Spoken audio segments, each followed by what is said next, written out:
just address a couple of statements that you made. And well, the more recent one that you made, you talked about peanuts and allergies. And I understand that everybody is not allergic to peanuts. I got a colleague that is, but that is not because of something necessarily of conditioning. That was a physical problem that they had. And some people had conditions that are developed through maybe exposure to certain things, and that's more like a psychic. And psychic exposures are things that could be avoided. Sure, peanuts could be avoided too, but the problem that the person had was not because of something that came through conditioning. It probably is something more that was just a physical inheritance that they had. You mentioned predisposition too, as my colleague asked you about. There are certain military procedures now that actually train the soldiers to go to war now using video games to condition them for combat and how to handle themselves.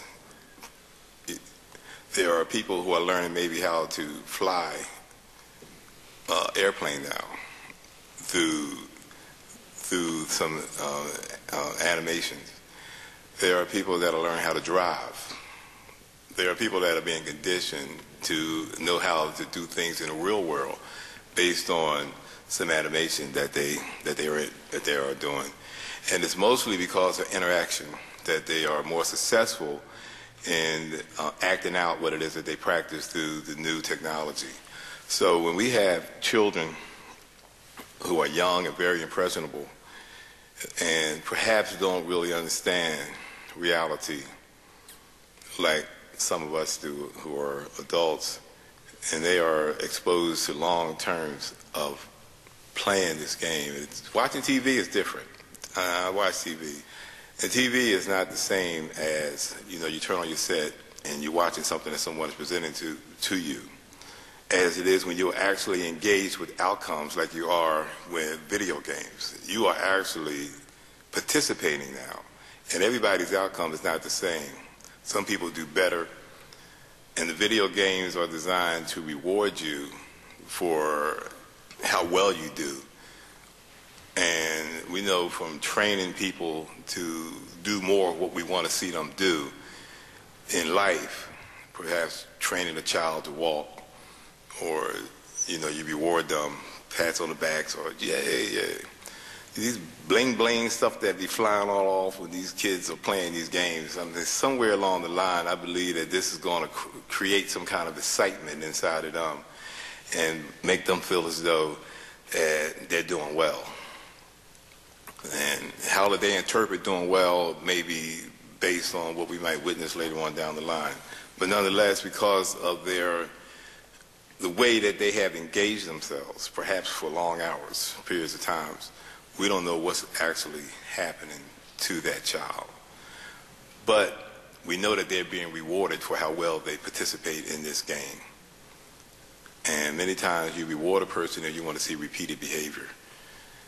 The police department, the district attorneys, you heard me just ask the previous testifier, decided that the game 21 to Life, I don't know if you're aware of that game or not, but it was pulled off the market because of what it was targeting.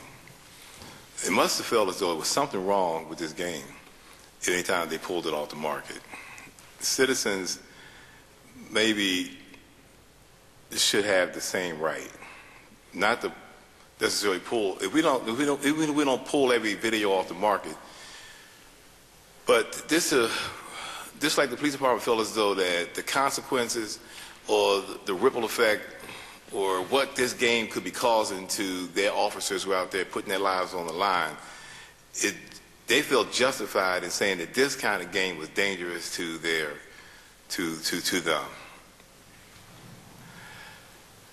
Now, the video market, they pulled it off. The video industry pulled it off. I think that kind of like speaks to some kind of at least association with the fact that they agreed that perhaps this game went too far.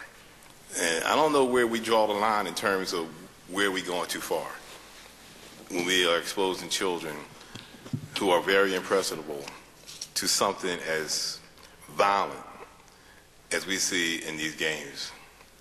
They are assaulting women.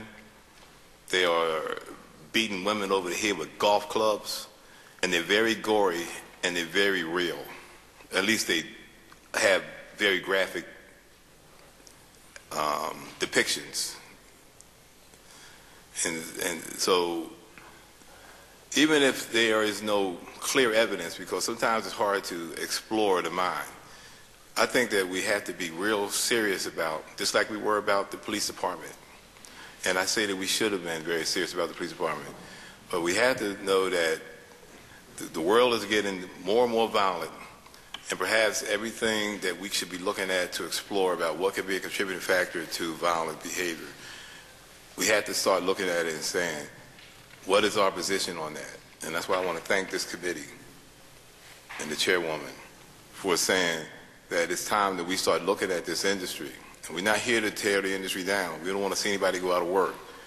But we do want to make sure that we are producing the right kind of outcomes with something that many of these people call a game.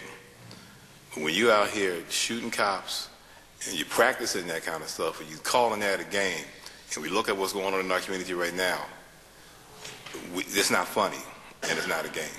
So I just want to put that on the record.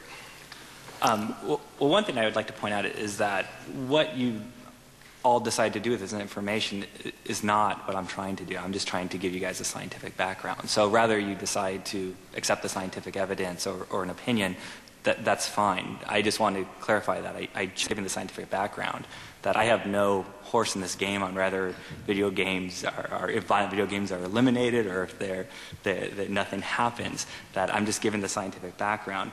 And also, I also want to point out that whether or not a video game is extremely deprived, gory, or what have you, all our research looks at is, does it have an effect? So we could make the same argument for violent movies, violent video games, and so forth. All these things have extreme stuff that we might morally object to.